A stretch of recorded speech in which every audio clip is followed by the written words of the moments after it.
You talk Mhm. about finding your niches. You, I think, have three niches, right? Yeah. Yep. Can Three you buckets of content.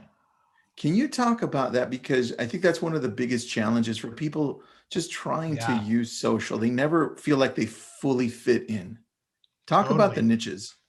Totally. And I think that is quite literally when my career took off, is when I narrowed my niche, right? So from like 2015 to 2020, I just wanted to be a comedian, not necessarily a stand-up comedian, just an online funny persona.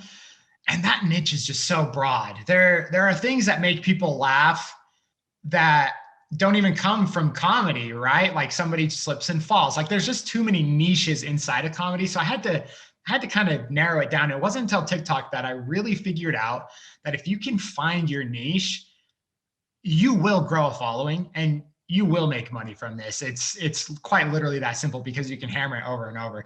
So my buckets of content, my niches are Home Alone parodies, and that is so specific. I might be the only one of the only humans on Earth that can really nail that because of my resemblance to Kevin. Some people see it, some people don't, but it works.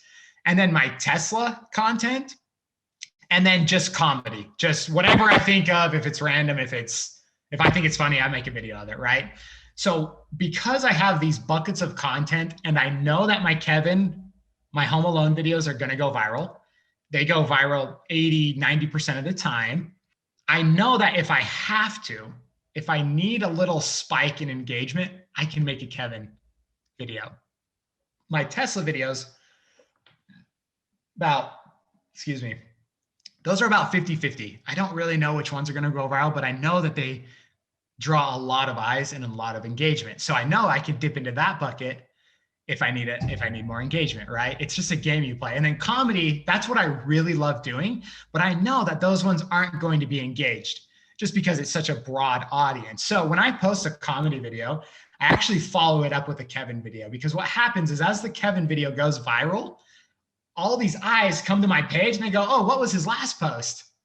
Oh, he's actually pretty funny." So it's this whole ecosystem of just converting followers that I've kind of developed on my own, and it's actually worked out pretty good. But the Well, it makes point the point sense. being is, yeah, you want to figure out what works for you. If you're a chef, there are so many chefs in the world. There's Yeah. too many on TikTok. So are you a chef that dances? Are you a chef that does stand-up comedy while he cooks? Are you a chef that sings while he or she cooks? What is your little niche inside of your niche, right? My comedy was parodies of Home Alone and doing funny things to my Tesla. And that's all under comedy.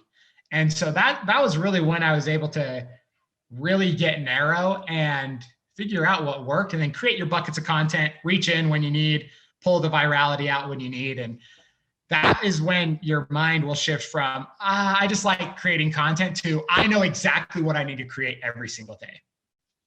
And that makes a big difference, dude. I mean, I started Right. watching one of your videos, and then I went on to the next one, and then I saw you uh, making spaghetti in the back seat of your Tesla. I was like, what? That was my first big hit on TikTok. And I've done it probably 20 or 30 times since. That's funny. So tell Oh, me, it's sad. tell, It's sad. tell me about that, because that's part of the process for creating content.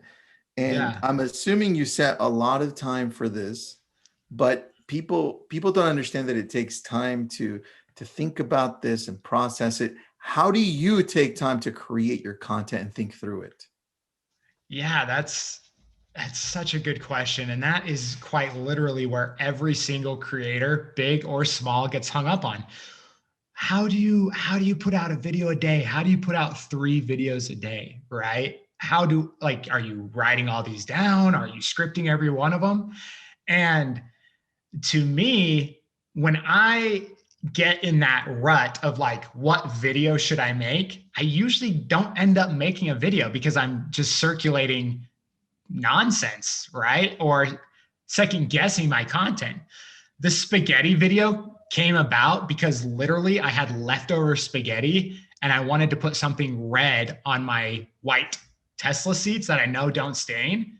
And I literally went in the fridge and just made that video. And then I think the first one had like 9 million views. And I was like, that shifted my brain to just like go out and create. And TikTok, the reason why it was just like a match made in heaven was because TikTok was the only platform that forgave you for making bad content, to be honest. Like, you don't need high quality cameras. You don't need a DP. You don't need a director. You don't need heavy editing equipment. Even though I know how to do all those things, you don't need them on TikTok. You need your cell phone and a concept. And so doing that over and over again, anytime I get into a rut where I'm like, I don't know what to film, I literally pull out my phone and just go film something.